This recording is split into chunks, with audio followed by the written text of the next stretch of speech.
There is some aspects of 2024 reality that the audiences need to know We are heading for some bad times. in India.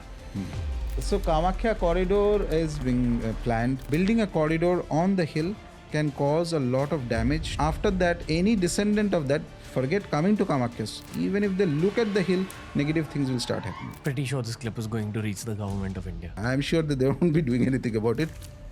All of us feel a rise in Bhairav energy in the world generally. Close to 51 lakh japa of Bhairav Nama Mantra happened on one Ashtami, last Ashtami. This exponential progression in 1 year is humanly not possible. I do have this idea. The idea is to create at least 8 Bhairava temples. One in Bengal, say one in Punjab, one in the north, one in Tamil Nadu, like this. I want to be a part of it. I'm 100% sure there's so many people listening to this podcast right now who would gladly be a part of this construction. With money, greed is a problem. So money is a particular thing where easily karmas get transferred. Really? Oh, very easily.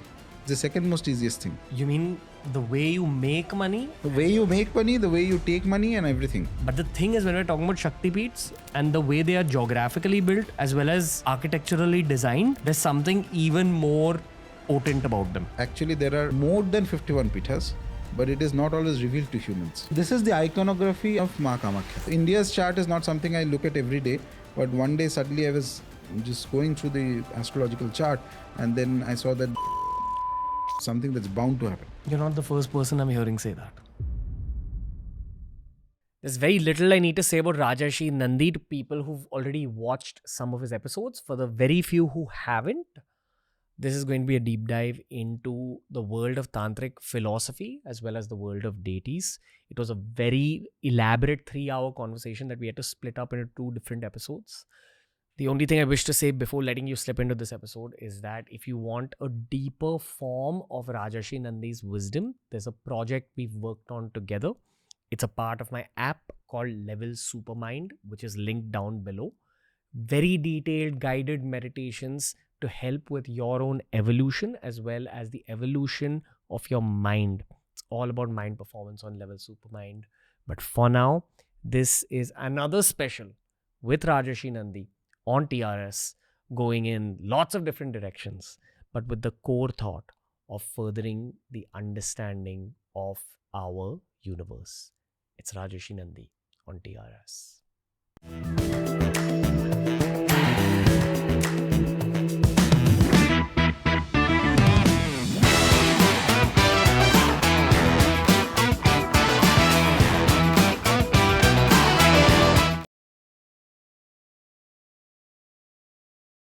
Welcome back to another Rajarshi Nandy special of TRS.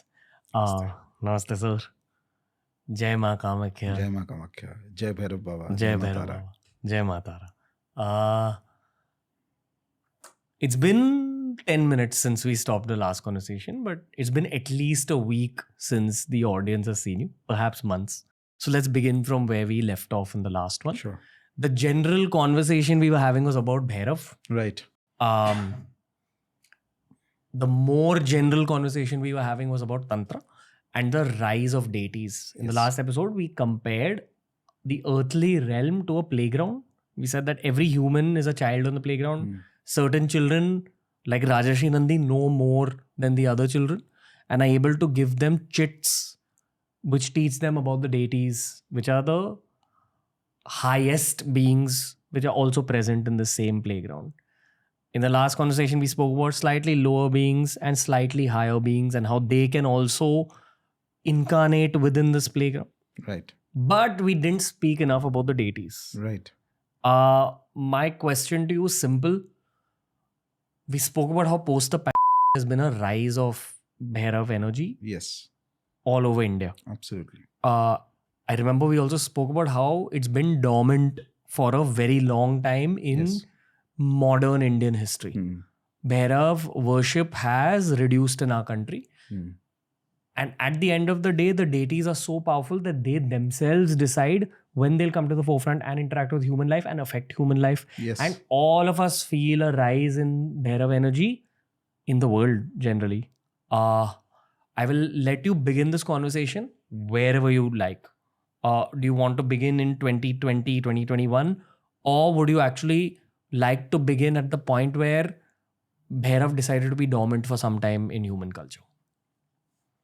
So you are right about that. I also specifically feel that there has been many centuries where the energy of Bhairava, Bhagwan Bhairava, has been more on the sidelines. Okay, so his, according to the sampradaya upasanas that used to happen, so Bhairava was not the Mula Devata. He was always the Kshetrapala or somebody of the guardian at the outside, things like that. And a lot of the worship happened in villages and rural settings where you will find just a stamba of Bhairava and some local practices which may or may not have a support from the scriptures, somebody doing it, etc. Now, there is definitely an upsurge in the consciousness of people and the energy of the play that Bhairava wants to do here. It's like he is more keen to interact. Let's put it this way. What does that mean? More keen to interact? More keen to interact means that his when a deity is more keen, you will see that suddenly a lot of people are worshipping that deity. Suddenly there are many things happening due to worship of that deity, etc. Suddenly there is everybody speaking about deity. Okay, that means that these things do not govern. If you are a spiritual minded individual, these things are not orchestrated by any individual A, B, C. No, others people can be a nimitta, which means that an instrument of the deity, but the deity decides when, how, where, in what format, in what condition he wants an awakening of his consciousness among people. And that definitely has happened with respect to Bhagwan Bhairav. And what I have seen specifically, when I first came for this podcast, I've mentioned that before also. So I was not sure, in fact, whether I should come or not, etc. And I had a clear intuitive guidance that I have to appear. And then I checked and saw that the first date that was told to me was Bhairav Jayanti. And I took that as a positive sign and I came along. I had no clue what to speak of, nothing, no idea, no preparation, as always. And then I just gave the interview, went back. I had no expectation what is going to happen out of this. No. What actually happened, I mean, various things happened, but the key thing for me, what happened after that. So before that also, I used to do Bhairav Upasana. I used to conduct retreats and guide a small group of people into different sadhanas, Bhairav Sadhana primarily, along with other Devi sadhanas. So we used to collectively do certain practices on the Ashtami Tithis. Ashtami is a Tithi that is very important for Bhairav Baba. It was on an Ashtami in Krishna Paksha that Bhairava avatar manifested in this universe, to show his play. So we used to collectively sit down, do japa, simple Om Bhairavaya Nama japa, offer some prasad bhog to Bhairava, and at the end of it, keep it outside the house so that some animal or something can consume it. Okay, that's the simplest process. Nothing complicated. Just one diya and one mala, and you do few malas of the Bhairav mantra on Ashtami Tithis, every Ashtami. When we started, it was just a few thousand counts, not even thousand. I mean, it's very less amount of people, very less counts that was happening. In a span of 1 year, from that till last Krishna Paksha Ashtami, the amount of people who organically gathered together to do Bhairava Japa, close to 51 lakh Japa of Bhairav Nama Mantra happened on one Ashtami, last Ashtami. This kind of exponential progression in 1 year is humanly not possible. I know 1-2 individuals who thought that, oh, this is so interesting, this is too easily doable, isme kya hai? So they also tried to propagate the names of few deities whom they like. Nothing wrong in that. So they tried to ask people and go, and they have some kind of little level of influence. What happened is it didn't take off. They tried for months and months and months. I mean, at the end of the day, they could convince 10 people, 15 people, 20 people, wo bhi 2 mahina baad chhod diya, etc., etc. Because the deity's will is not there. Until the deity's will is there, you can try as much as you want, it is not going to happen. This thing that happened is entirely organic. I had not foreseen this. I'll be lying if I tell you that, oh, I knew that this is going to happen. No. I was doing what was organically coming to me. I was guiding my set of people. Then the thought came, that no, this Ashtami Tithi sadhana must be done at a larger scale. Whoever wants of his or her free will to join, let him join. There's no compulsion in these things. So we opened eventually a Telegram group. Anybody can join that group. Instructions are posted there. People post their photos also. Ki aaj humne ye sadhana kiya Baba ka, etc. Photo of Bhairav Baba, bhog, how many malas they have done. And eventually, getting 51 lakhs of Bhairava Japa on Ashtami Tithis. Along with that, then we started doing various kind of sevas on Ashtami in the name of Bhairava. Like there are multiple Veda Pathshalas where we do Annadanam. So we feed the brahmacharis and the people who are learning the Vedas on Ashtami. Before doing that, we take a Sankalpa. Sankalpa is basically... Promise? promise that we are doing it for the sake of Bhairava so that there is an upsurge of Dharma. It's not for an individual. It's not for me, you, or anybody. So that Dharma increases in the world. What does that mean? So we want an upsurge of Dharma to happen. Dharma is spiritual righteousness. To put it down in a very simple format. And also that which helps sustain. And that which, if it rises, it also ensures that everybody is in a more positive orientation and development. In the world? My focus is India at the moment. I don't know about the world much, and it doesn't play much role in my head. I am concerned about India, and I feel and I know for a fact that we are at the edge of a particular time when an upsurge of Hindu Dharma will happen. So when I say Dharma, I specifically includes also the worship of these deities. And not just Bhairava, by the way. All other deities, various practices, etc. Once these happen, it will also uplift the lives of people. It will protect the nation because somehow or the other, this is the root culture here. And it has always been there. That's a reality that cannot be denied. Now, my point is, apart from the Annadanams that we do in various places, there are pujas that happen in Kaal Bhairav temple in Kashi, pujas that happen in the Vatuk Bhairav temple in Kashi, pujas that happen in the Mahakal Ujjain temple.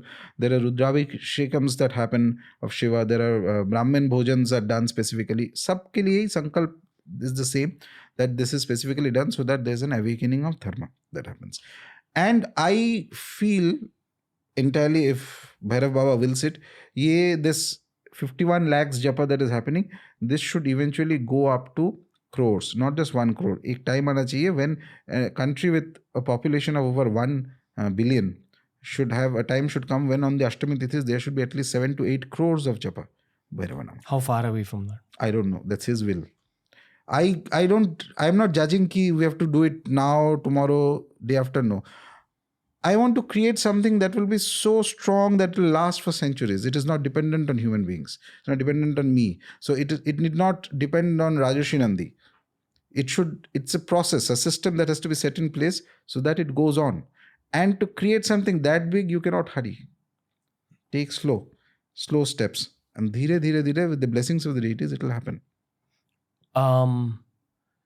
Since I've met you and since I've begun my Bhairav Sadhana, of course, there have been changes in my life, and I've spoken about this on the show multiple times. I've made a whole podcast on it. Feel like material wishes have been fulfilled like pretty fast, but that's not the main blessing. The main blessing is detachment. But it's also created this additional life goal in my heart of contributing to creating some Bhairav temples. Yes. I don't know why. It's nothing that you told me. You didn't tell me this. So it's just an independent thought that got created. I'm not even saying this from a non-secular place. Right. This has nothing to do with any other religion or the invasion of India. It's just my own childlike heart that wants to see more Bhairav temples. Correct. It's also one of the reasons we're working on that project with Level. Right. Because we're trying to get more people to chant, and eventually the game plan is to monetize that in order to fund these temples, the construction of this. Right. How cool would it be if the temples are constructed in a year from now? 1 year is too short a time span, but I do have this idea that to create, in the last few months during certain practices, this very clear idea came to my mind that, again, he wills it, then only it will happen. But the idea is to create at least 8 Bhairava temples. I have the configuration in my head. What will be inside the temple? What kind of vigrahas will be there? How many vigrahas will be there? What is the methodology of worship? Puja kaise hona chahiye? Wahan pe kya paddhati hoga? Etc. etc. All that is just in a flash it came. This is how it is to be done. Should be 8 temples. But 8, if possible, in specific geographical locations. Say 1 in Bengal, say 1 in Punjab, one in the north somewhere at the farthest corner jahan pe ho sakta hai, one in Tamil Nadu, like this. I don't even know what are the other places. It will come on its own dheere dheere as the practices grow. And perhaps inside the temple there will be another Devi Vigraha also, but that depends on the geography of the particular land where the temple is constructed.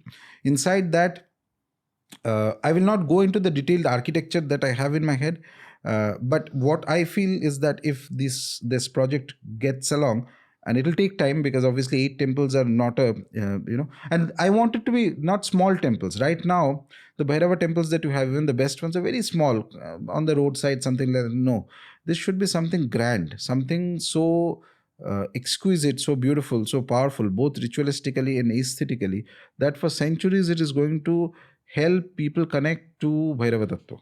Okay. And the other thing that will happen is that his protection will start for the whole nation. Okay. Can I add one small Yes. piece of tadka to this? The only visual I've had in my head is, so I have a couple of visuals, and I'm not making this up. This is the first time I'm actually telling you this, despite having conversations with you Right. outside of this room as well. My first vision is that I get a lowdown of details from you about the actual traditional way of creating the temples according to Tantra Sadhana. But the only thing I want to add here is, one of my greatest experiences in life was when I went to Amsterdam, and I went to this place called Vondel Park in Amsterdam, which is a local park. And people literally just use it to go there and connect with nature and chill. And I remember sitting in that park in 2015 or 16, it was a year into BeerBiceps, thinking to myself that why don't we have more public spaces in India? And as life went forward, I realized we used to have public spaces in India and they were called temples. Yes. Big temples. Yes. In Mumbai, we only have Siddhivinayak, which is that big, where you can actually go, and if it's not crowded, you'll get some time to sit there. And there is an experience when you actually just sit in Siddhivinayak. Right. You feel extremely calm. So my only tadka I want to add here is what you said about aesthetically. I think there's so many Bhairav worshippers now around me. I see some commonality in all of them, which is that many of them have actually had a pretty rough past, which involves intoxication sometimes, lots of pain sometimes. So I want to build aesthetically such a place that not only does it contain Bhairav energy, but it also calms your mind into nothingness because of that Bhairav energy. So I have certain visions with this same project. Like, I want to be a part of it. I'm 100% sure there's so many people listening to this podcast right now who would gladly be a part of this construction. But a couple of questions to you. Yes. Of course, I'm going to ask you the call to action here for the listeners, because lots of people want that. The first question I actually want to ask you is, how much money does it really cost to build one? Money will come. That is not an issue. First, you have to create that environment through the japas and all that. Okay. Then the right, this type of project, the right person for making the vigrahas, the right kind of yantra of Bhairava has to be placed. Not just the vigraha. Okay. Right method, right way of worship has to be there. Plus, every temple must have also an accommodation for a priest who should stay there and continuously worship. Because I may not be there all the time. I may go there once in a while. But there are a few other things in my head also, specific details that have come in. Let's see if Baba wants it, will happen. And yes, the other factor that is there is the land, getting the land. Okay. That is the more challenging part, actually. But those geographical locations you spoke about, this is very History Channel domain, but will it be kind of linked? But like, I recently found out, actually yesterday from Nilachal Parvat, that Ujjain lies on the Tropic of Cancer, which I found so fascinating. No, so what I am looking at this moment, I still don't have a full idea of all the 8 places, but it has to be closer to the border areas. Because Bhairav traditionally is he will protect the border areas. If this happens eventually in the long run, if this gets executed, it will have a very strong impact on, as I say, it will have an impact on the nation. It's not about an individual. Protective impact, you mean?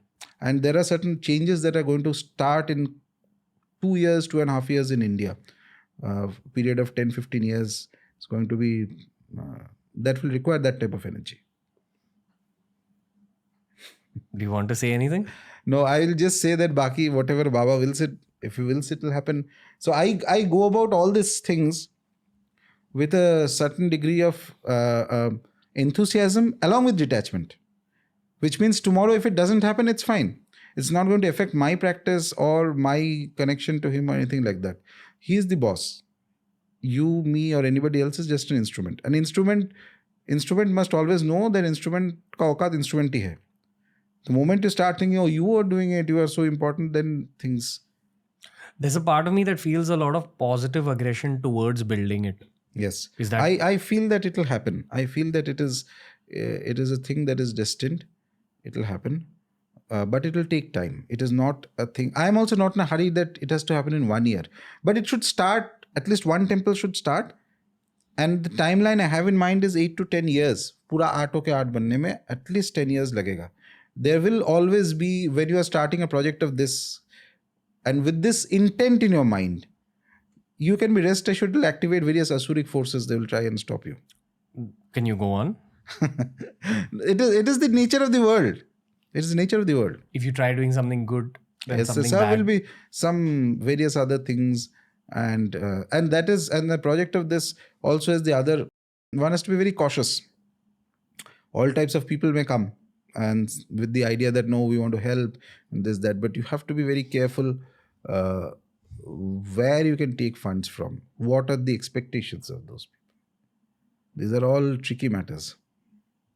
Okay. Can't believe we're doing this live on a podcast. Reminds me of a very interesting story. I remember when the Ramakrishna mission was being formed many long ago, when Shri Ramakrishna was not there. I think his disciples were there.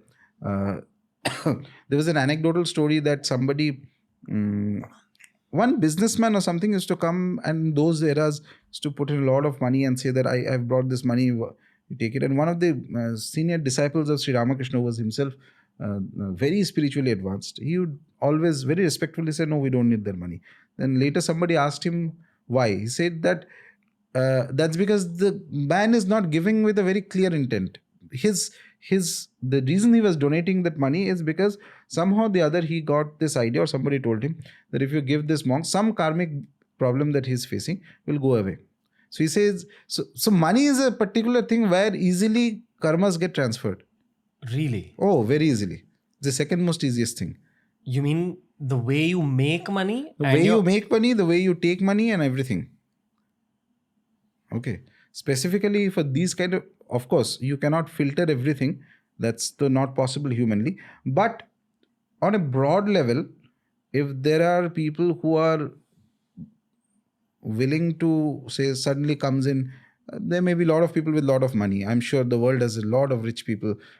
Somebody thinks that I'll go and give a huge amount. So it is always better to not rush into that. Think about it, meditate on that, and follow the guidance that comes from the deities. Do not use your own mind. With money, greed is a problem. You have to be very careful. It is all right if the temple takes 20 years. No need to rush. And in fact, without naming anybody, I was having this discussion with a spiritual friend of mine some days ago. And that's for generic spiritual organizations, all the ones that I see today. As such, I have nothing for, against, nothing with them, neither with their practitioners.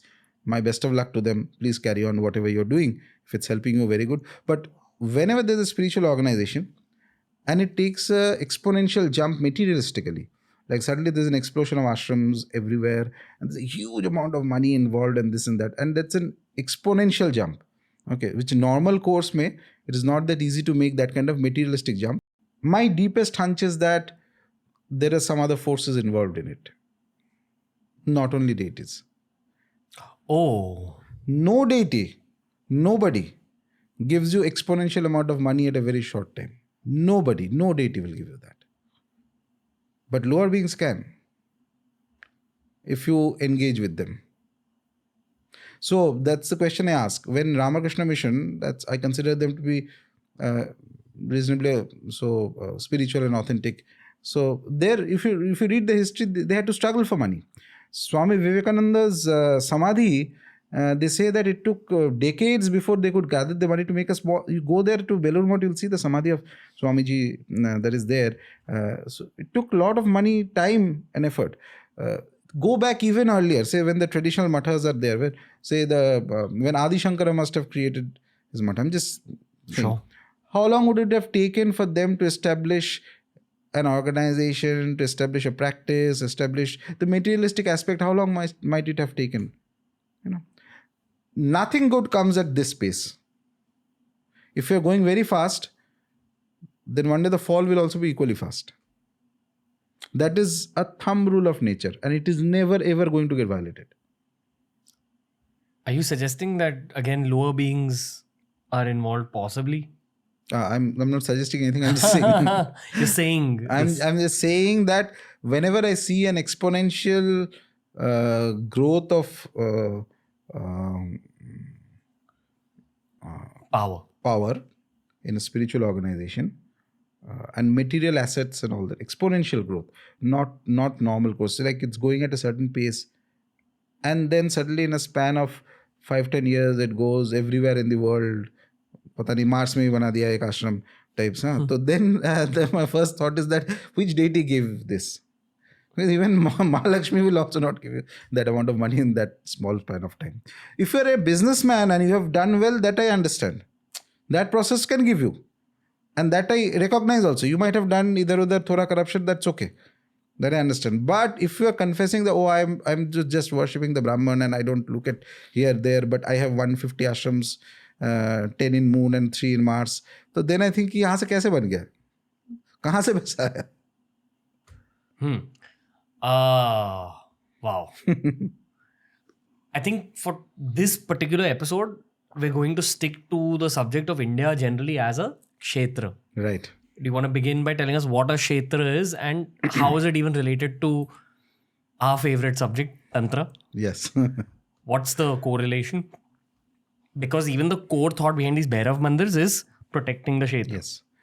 What else? Like geographically, when we speak about the subcontinent, I have a couple of questions for you. One is, what is a Kshetra? Where are we going? Two, if you could just touch upon the astrological angle for a Kshetra as well. Okay. So Kshetra is fundamentally a geographical area where a deity or a divine force decides to interact or stay. Okay. So that is a Kshetra of the deity. It's like a house of the deity. Okay. And so, for example, Kashi is a Kshetra of Shiva. Kamakhya is a Kshetra of Kamakhya, Ma Kamakhya. Ujjain is a Kshetra of Mahakal. Okay. Similarly, Vrindavan is a Kshetra of Krishna. He was born there and all that. So basically an area which has the imprint of the Devata's Shakti. Okay. And these areas are carefully chosen. It cannot be random. Specifically going to Shakti Dharma. Shakti Dharma is more specifically worship of Shakti. Let's consider that as a Shakti Dharma. And that is something I consider very close to my heart, because somehow or the other I feel that there is a dip in the Shakti Dharma that has happened in India.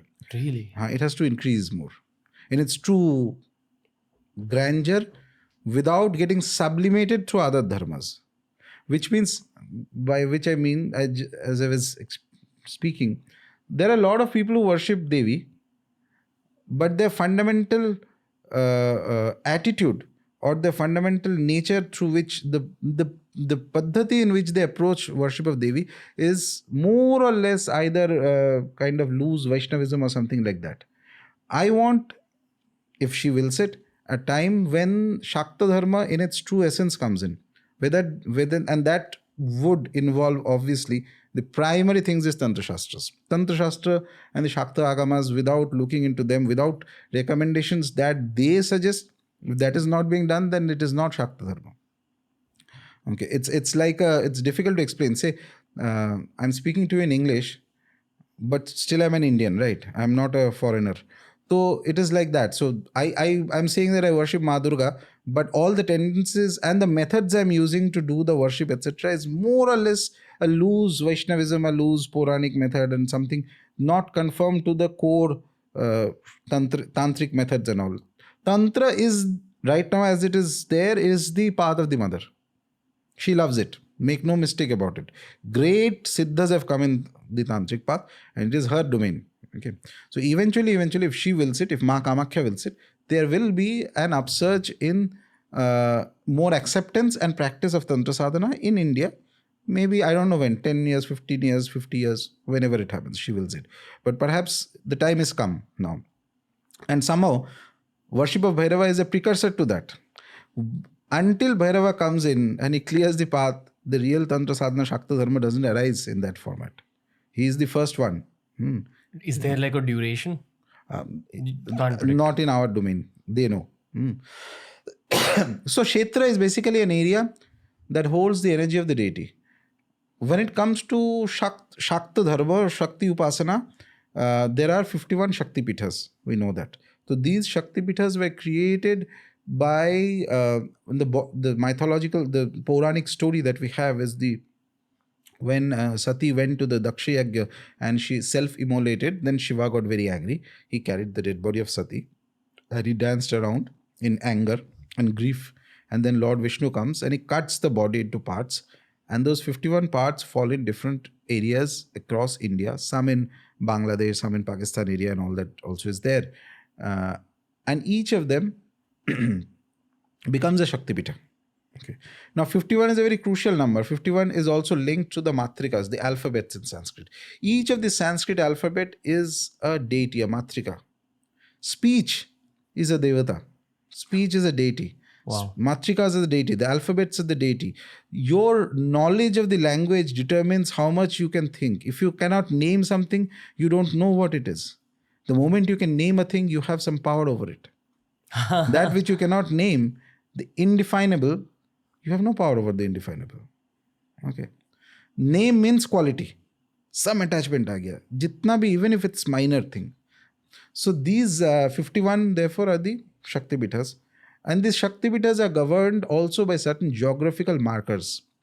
There are certain texts, tantras, and traditional knowledge which tells you where certain areas are fit to become Shakti Pithas. For example, if there is a cremation ground close by, if there is a north flowing river, a river that is flowing towards northern direction, okay, and if there is a Kurma Prishtha Yami, which means like the back of a tortoise, Kurma Prishtha. Kurma is tortoise, Prishtha is back, like this kind of a land. If these three converge together, then that area is extremely good for Shakti Upasana. So like this, various places were marked as Shakti Pithas. Kamakhya, for example, is one of the most powerful Shakti Pithas we know of. Okay, and it is the Kshetra of Bhagavati Kamakhya, that Nilachal Parvat. In fact, historically, there's a story how in between, actually Kamakhya is so old that I don't know, it must be more than 3,000 years old. It's older than, it's from the time when the Mahabharata was there. It was from a time when the Vedas were not yet classified. So Vedas were orally transmitted. The classification of the Veda into the Vedatraya happened some amount of time later. It's possible that the Pitha of Kamakhya existed from that time or perhaps even older than that. So that's continuously existing Pitha. That's why it's the most revered of all Shakti Pithas. And also it is the Yoni Pitha, where the Yoni of the mother had fallen. Okay. So Kshetra is primarily an area where the deity resides. Okay. Deity is energy, his or her. And that is, I'm talking about Shakti Pithas. It could be Mahakal is like, Ujjain is Mahakal Kshetra. Okay. Like that. It could be Vaishnava Kshetras also. The deity's energy is most easily present in that Kshetra. And in order to keep that energy intact, in order that humans can benefit from that energy, so we create temples. According to the Shastras, we follow ritual paddhatis of worship of the deity that keeps the power alive and active at that point, that specific area. And if all rules are followed for hundreds, for thousands of years, people can come and benefit spiritually from that space. One small pause. Basically, when you go to a temple and you pray to a murti, now that temple could be anywhere, it could be small, but if lots and lots of human beings go to those temples with their wishes and their faith, they leave an aspect of themselves in that temple, at least. Yeah. Which is why when you go to any temple anywhere in the world or any place of worship, you do feel, for lack of better words, a vibe in the air. Right. But the thing is, when we're talking about Shakti Peethas and the way they are geographically built, as well as architecturally designed, there's something even more potent about Correct. them. You said 51 existed. Many of them were destroyed Yes. because they were outside of the Indian border. Yeah. I would wonder if they used to stretch as far as maybe even beyond the Middle East. I don't know. I don't think it was that far. There's another spiritual lore that says that actually there are more than 51 pithas, but it is not always revealed to humans. But it's on Earth.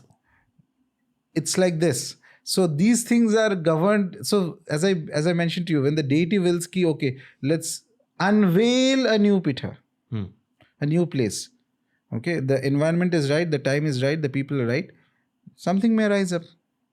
So, but there are pithas which were there in Pakistan and all that, in Bangladesh, and most likely some are existent, some might have been destroyed. So there's the Hinglaj Shakti Pitha in Pakistan on the border areas of, I think, Afghanistan or somewhere, Pakistan-Afghanistan border. So obviously those are on very dilapidated conditions, even if they exist. We have knowledge about them at least. The Hinglaj you can find on Google also. I mean, like it's all compiled ki where the 51 were. Yes, there are tantras which mention all the 51. Oh, okay. Yeah. So that is there. And they were all roughly in the subcontinental region. They were in the subcontinent. In fact, and not just subcontinent, a lot of them were in the Bengal, Bihar, Bangladesh, those regions. Because Shakti Upasana, Tantra Upasana primarily was a focus in these areas. She was the primary deity there. Okay. So these pithas are linked to Tantra Sadhana. Gotcha. You want to talk a little bit about Kamakhya right now? Yeah. So Kamakhya is one of the most ancient Shakti Pithas, as I mentioned. And it has, in between, there was a phase when the temple was, people did not know where Kamakhya Pitha was. There's a story that says one of the kings who had lost his kingdom, he came to the hill, and then he was staying there. And he was running away because he had lost his kingdom. And then there's an old woman sitting there and tells him that, why don't you sacrifice a goat there? And you'll get back what you want. He does that. Within 6 months, he gains back his own kingdom.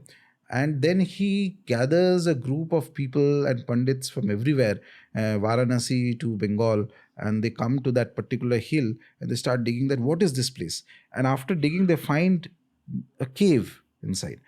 And that is, then they decide this is the famed Kamakhya temple, Kamakhya Pitha, which was there. And for a period of, I think, about some phase of time, not too long, about 100 years or 200 years perhaps, it was not known in the geography, in the sense people did not know that it was there. So it is just outside of a little bit outside of Guwahati city, Kamakhya Pitha.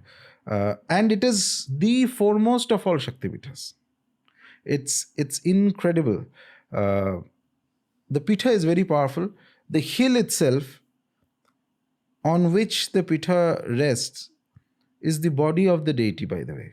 The hill is, when you see the iconography of Kamakhya Devi, you'll see that there is a lion and then there is a... Just 1 second. Atharv, pull up.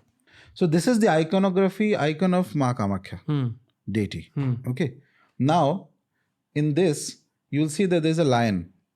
On that, there is a white person. Okay. It looks like Shiva. I'll explain. And then there is a lotus. And on that, she is sitting. Okay. So here, the lion is actually Vishnu.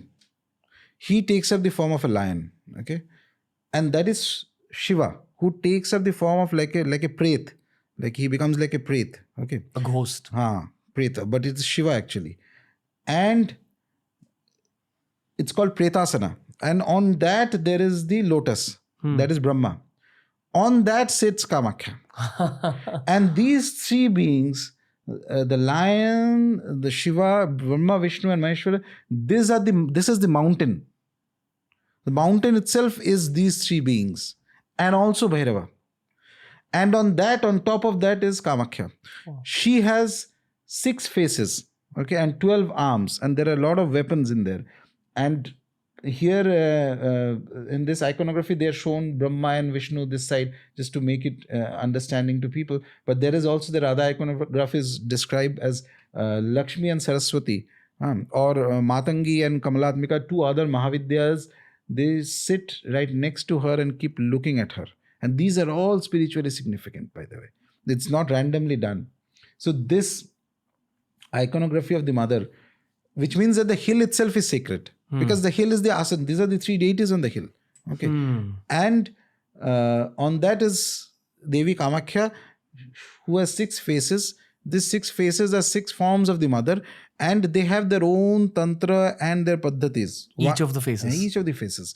And which means that you can approach her through any of these forms. She can be approached as Chamunda, she can be approached as Durga, she can be approached as Kameshwari, she can be approached as Tripur Sundari. In some sampradayas, she is worshipped as Aghora Kali.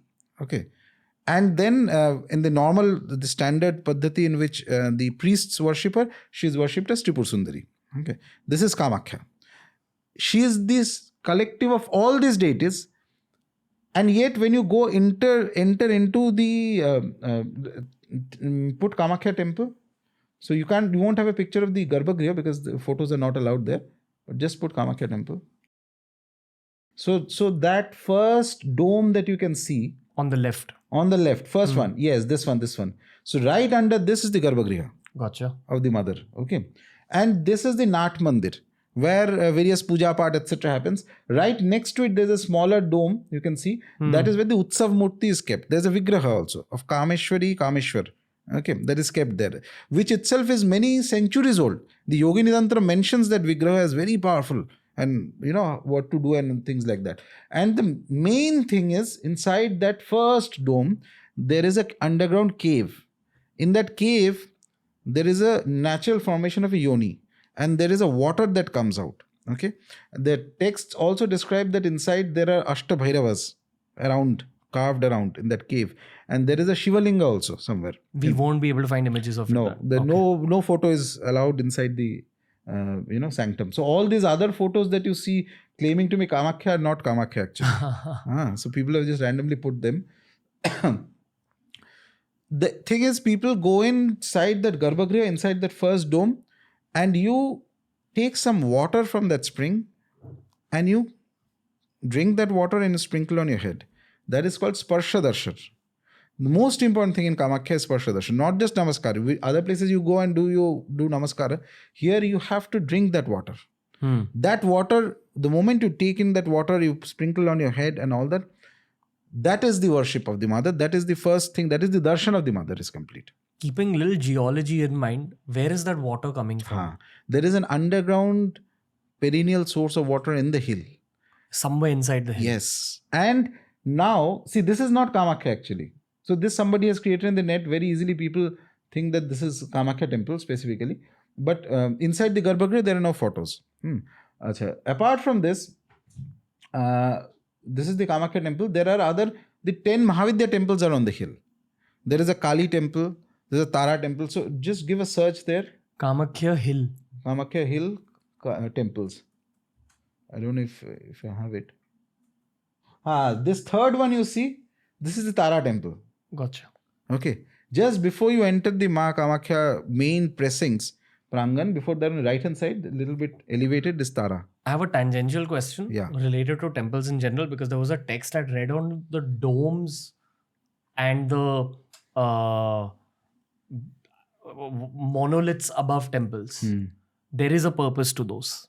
Yes. Why is the roof of temples like this? No, so roof of temples can change depending on the architectural style.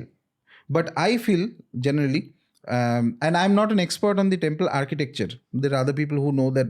So different styles were presented during different eras and different kingdoms and different geographical locations. So you'll not find the dome structure everywhere. It is more or less, I've seen in the Bengal side, definitely there is a lot of the Eastern India side. But this creates a very strong meditative experience. If you get time inside that kind of a space which has a dome, okay, and there is a Vigraha Pratishtita inside there, if you meditate, it produces a super strong meditative experience. And I have had many nice experiences in this Tara temple many times. The deity is very powerful. what we spoke about how any temple collects prana from the people who visit it? No, so no, not really. So what happens is temple gives prana to the people. But don't the people also kind of contribute? No, the people who contributes, the one who is doing the archana. The puja paddhatis are done so that there's a replenishment of the prana. Okay. That the energy of the deity remains intact. Fair to say that the mantra is the actual source of the prana? Yes. And in the case of Shakti Peethas like this, even before the mantra, this is what, as I told you, it's like 3,000 years or maybe older than that. God knows how old is Kamakhya. The deity's presence was even before the mantras were there. It's that ancient. Mantras are a way in which we humanly interact with something so powerful. Okay. Do you quickly want to talk about the Kamakhya corridor situation right now? Because we've already spoken about the temple. I have many more questions about Tantra in general, but there is some aspects of 2024 reality that the audiences need to know. Right. So over to you, RN. So Kamakhya corridor is like in the other temple areas. There's a corridor that is being planned, and my knowledge of it comes particularly from various videos that were tweeted about it by the Prime Minister and by the CM of the state, etc., like many other people. So my and a group of upasakas that I have, so we have an apprehension that building a corridor on the hill can cause a lot of damage to the existing spiritual sanctity of the place. The reason being that so first of all, we are not against development. So the whole thing is, as I mentioned, in Kamakhya, unlike in other places, when you are making a structure in a plain land, that is one thing. Okay, no problem. When it is a hilly area and you are making a structure that involves significant amount of digging underground, so we even went through all the publicly available documents and etc., and more or less once we got it read through some people who have the engineering knowledge for this, it was very apparent that they plan to make some structures with basements which would require close to 10-15 feet of digging on the mountain. So if you're doing 15 feet of drilling, that too, piling method and all that, it is going to almost certainly affect the flow of water underneath. And that is the most damaging thing that you can do. So in the whole process, first of all, attempting, in my opinion, the whole idea of trying to touristify everything itself is problematic in the first place. That shows that you have not understood the fundamental essence of what is being done. Why this place is what it is, and what is the paddhatis, why it is to be kept different. A place that has existed for 3,000 years can be destroyed or can be tampered by the foolishness of 1 year of human idiocy. You know, I say this with all the respect for Ma Kamakhya, but I'm going to say something cinematic. Have you seen The Mummy, where they unlock that pharaoh's tomb and then a curse is released? I think I'd seen long back. I mean, this is a common trope for a lot of thriller films. We don't know the kind of ancient energies we're messing with if Absolutely. we affect the area surrounding the Kamakhya Devi temple. Yes. Should leave it as it is. In my opinion, again, to complete what I was saying, so the basic idea is that, so they have, I think the government has also mentioned that we are not going to destroy or tamper with any of the temples. So, but that's not the point. The Kamakhya, the most important thing is the water flow.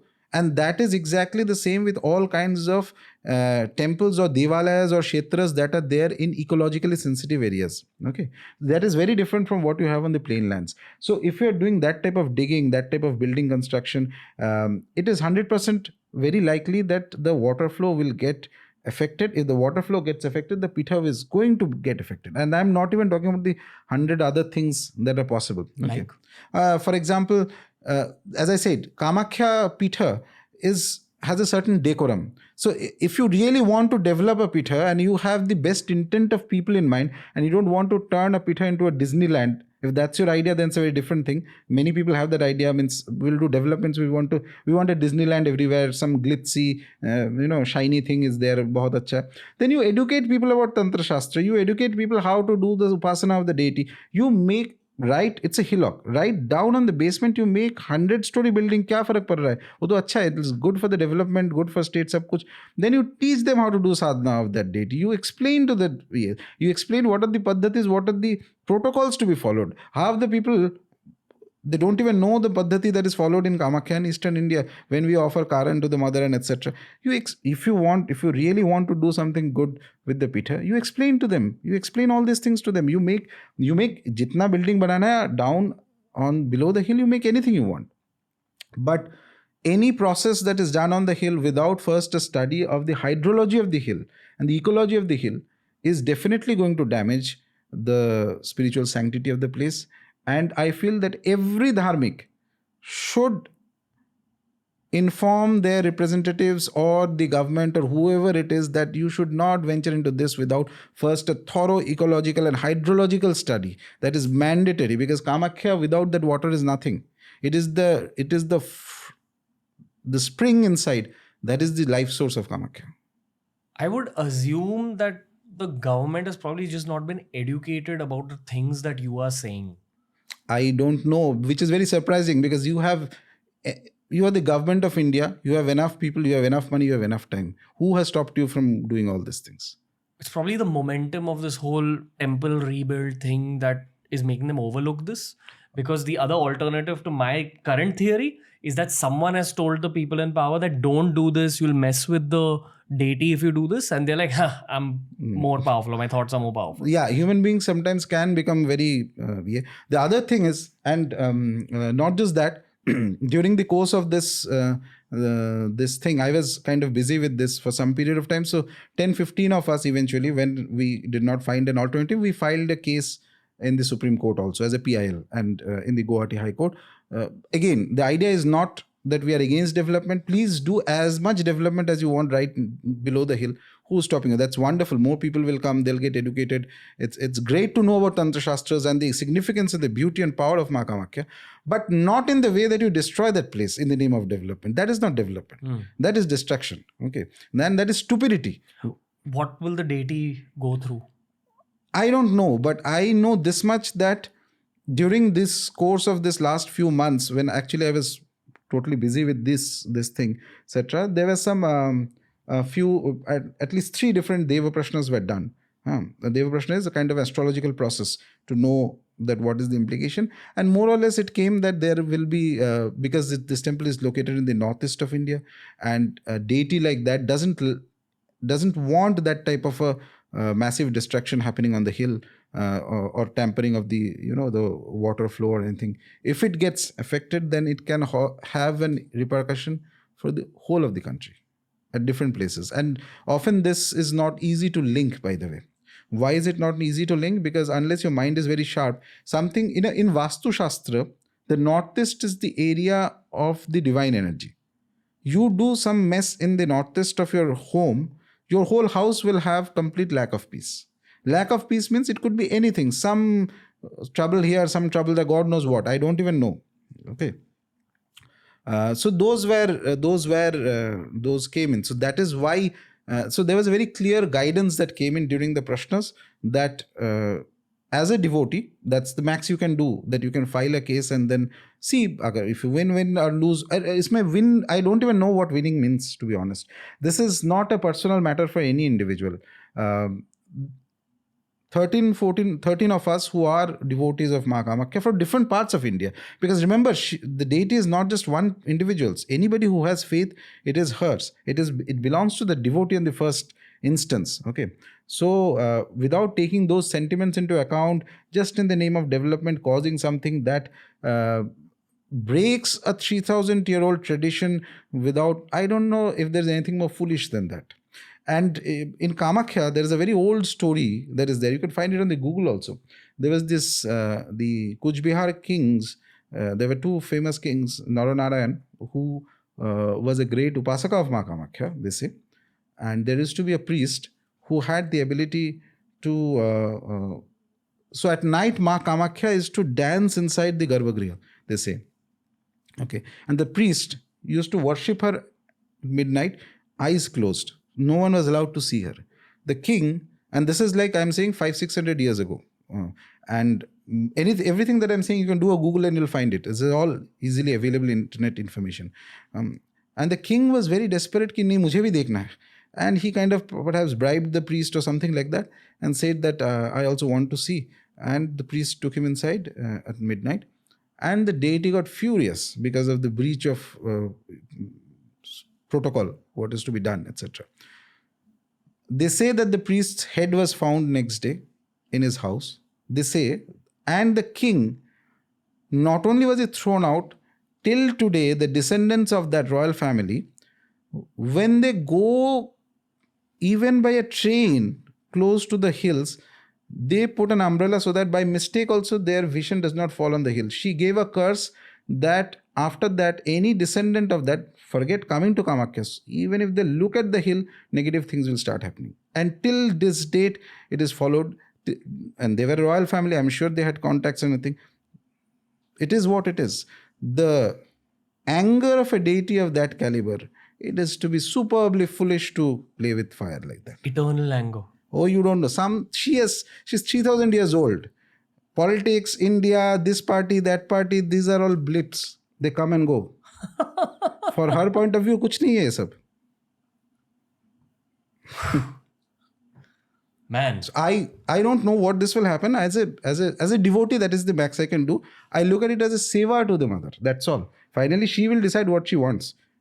I have no clue. I'm only as a simple devotee, because I don't even live there. I'm not a priest there. Nothing. As a devotee and a group of devotees, we file this and then let's see. Is there any call to action for listeners? No, I have published a petition sort of in change.org just to bring more awareness about this. But I don't, I think what people can do is perhaps talk to their representatives in the government or their local, if anybody has any idea that this is perhaps something they should reconsider, and they should ensure that there is, if you want to do development, do it just below the hill. No one is stopping you. You make whatever you want now. You can make a full 100-story building also. It will be wonderful.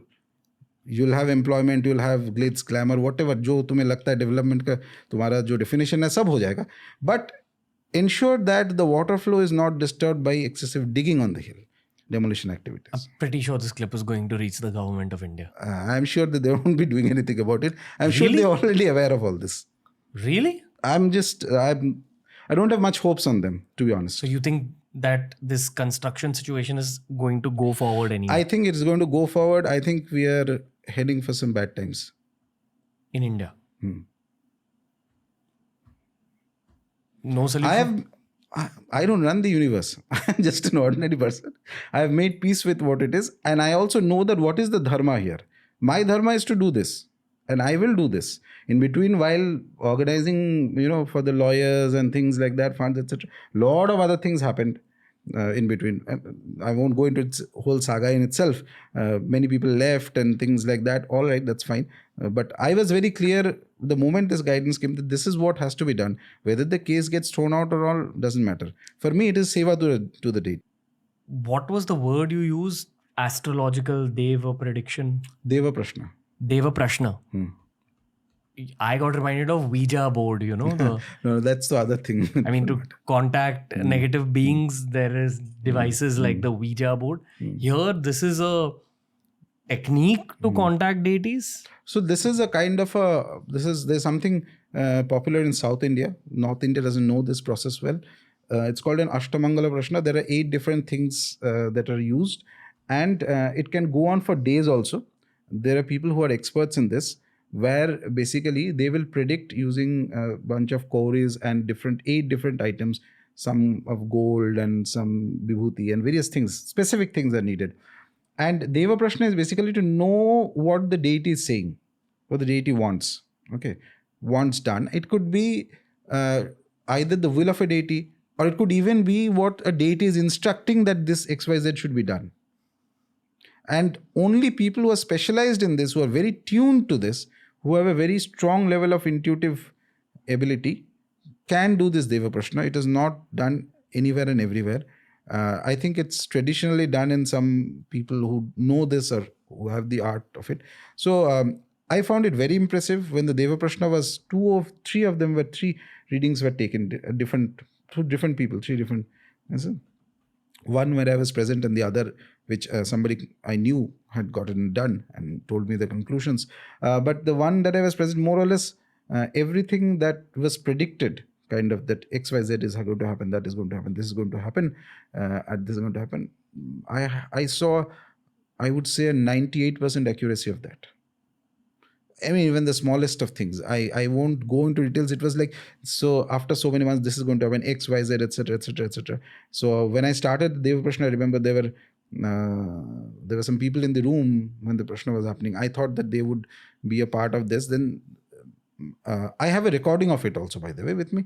And he was very clear that those who are sitting in the room, these people are not the ones. Somebody else, other people will join you in this. And I asked that person then various other things like. To give you a simple example, I don't want to divulge too much of it right now. We were told, in the Prashna, it was told that you'll file first in the Supreme Court. Our lawyer was quite keen, quite sure that, once we file in the Supreme Court will accept it. But the Prashna reading, the gentleman who were doing the reading had said that you'll go to the Supreme Court, you'll get rejected from there. You'll have to come to the High Court. There are a few other steps also was mentioned, etc. And it's exactly what happened. While going to the Supreme Court, we were pretty certain, even our lawyer was certain that it will get accepted by the Supreme Court, but the court told us, no, you go first to Guwahati and then we will see, and things like that.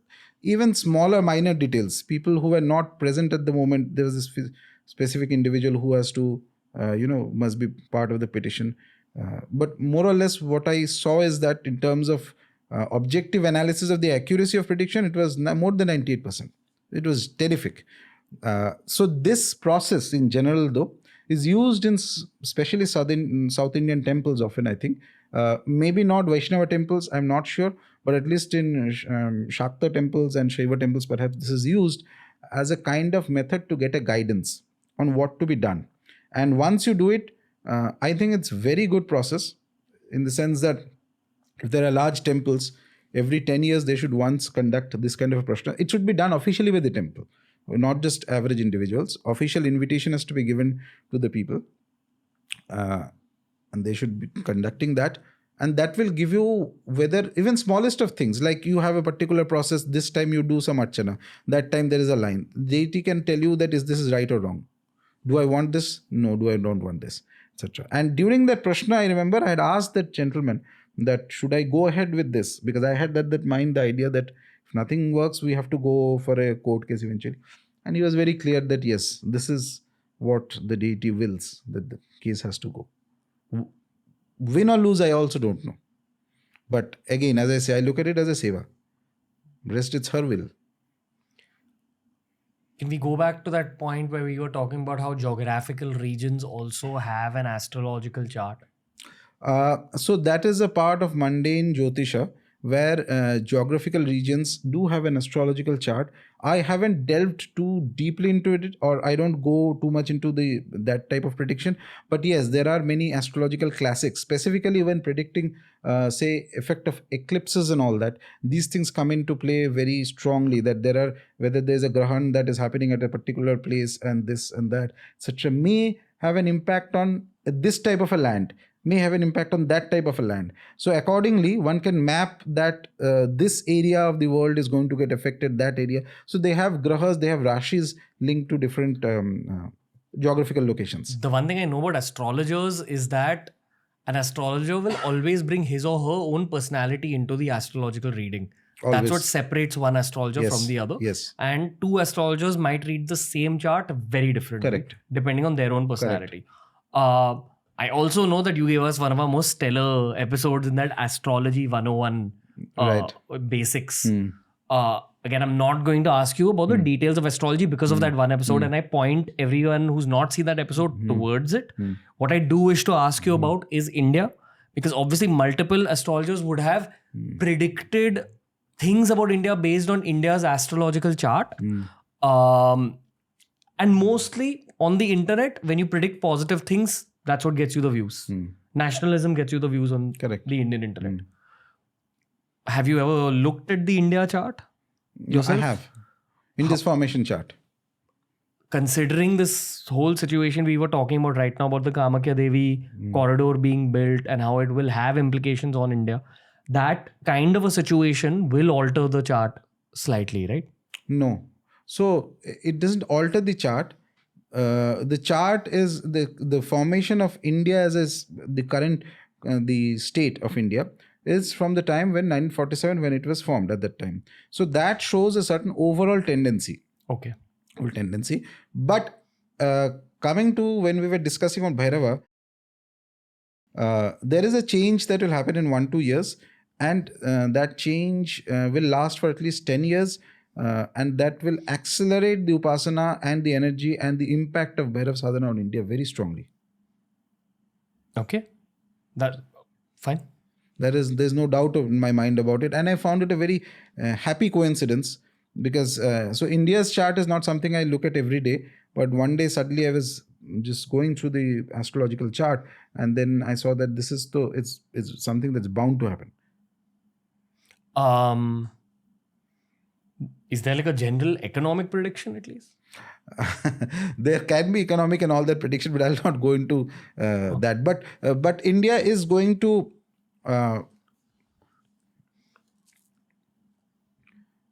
so I feel there are two aspects to astrology. One is that is the predictive aspect, but more interesting than the predictive aspect is the corrective aspect.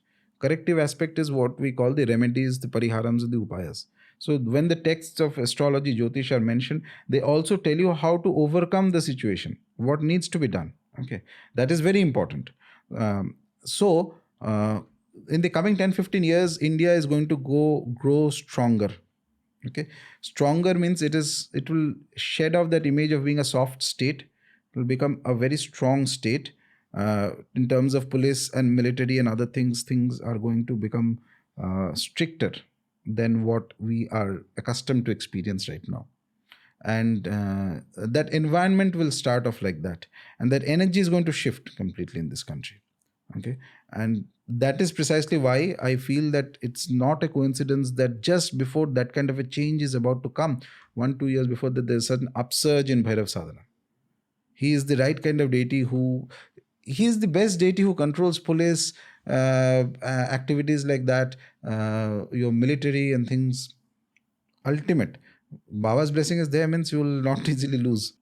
What's the word for both police and military put together? Security, perhaps. Security, overall. So benefits the security forces. It benefits the security forces. It ensures that your shatrus are, they cannot harm you too much.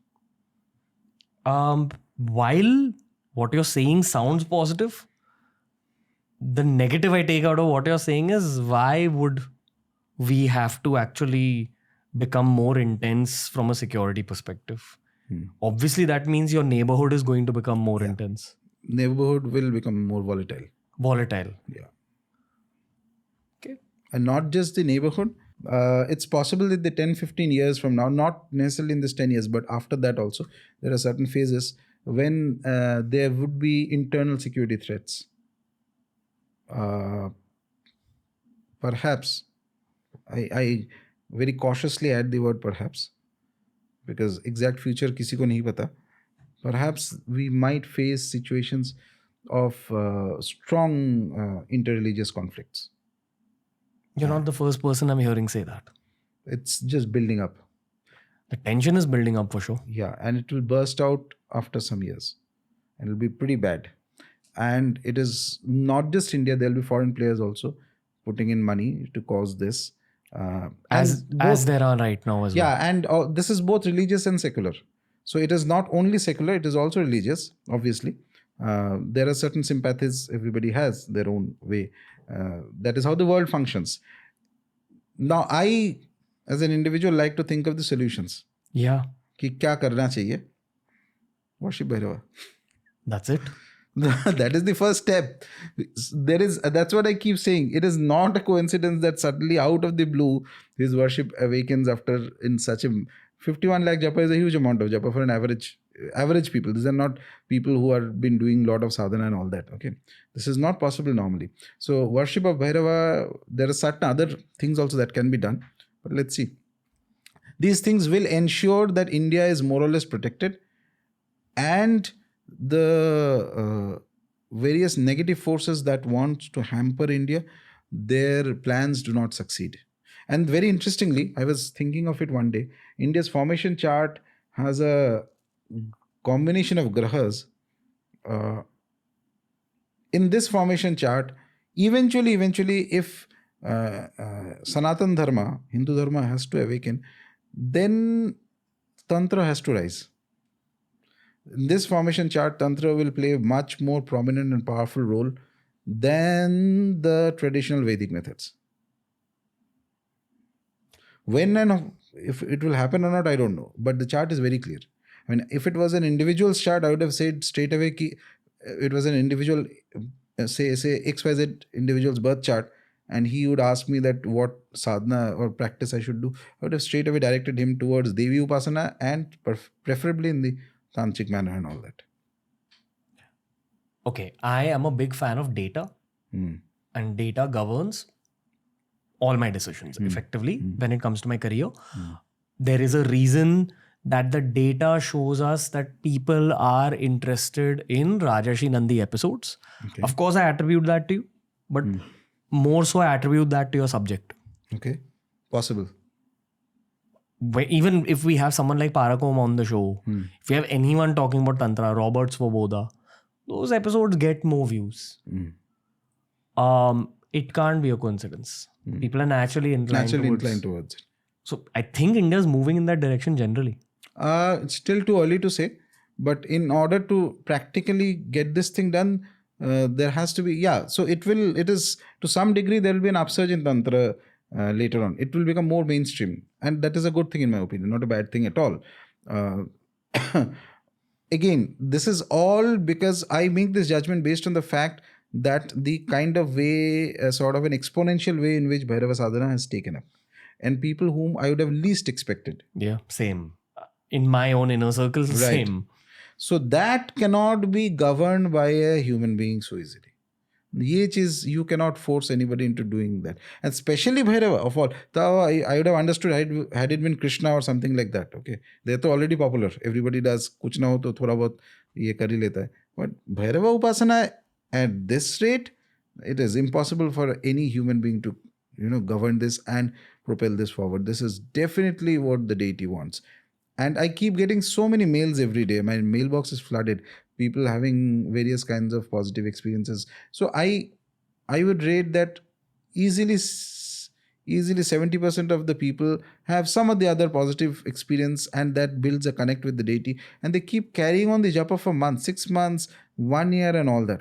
That is remarkable, because what effort have I put into this? Nothing. At the end of the day, if people say that I don't want to do Bhairav Sadhana, mat karo, mere ko kya aa raha hai? Your doing japa is not going to benefit me in any way.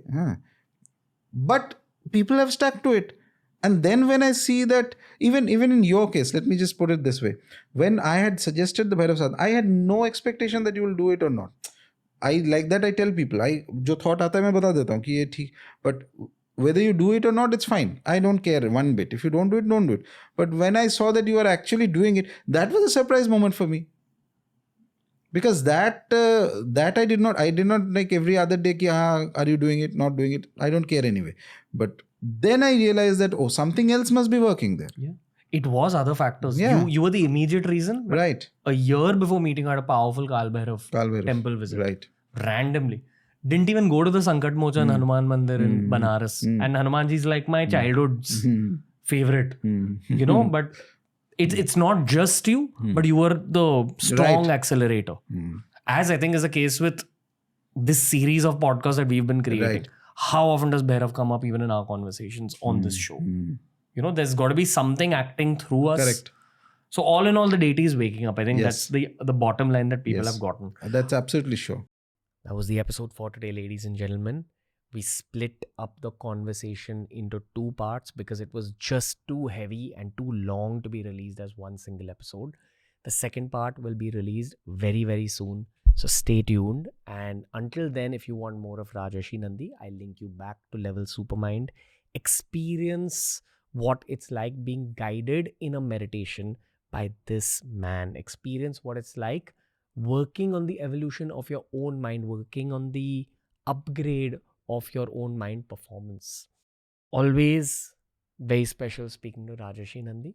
This was only the second out of a 5-part series that we have built with him. He'll be back on TRS very, very soon. So stay tuned.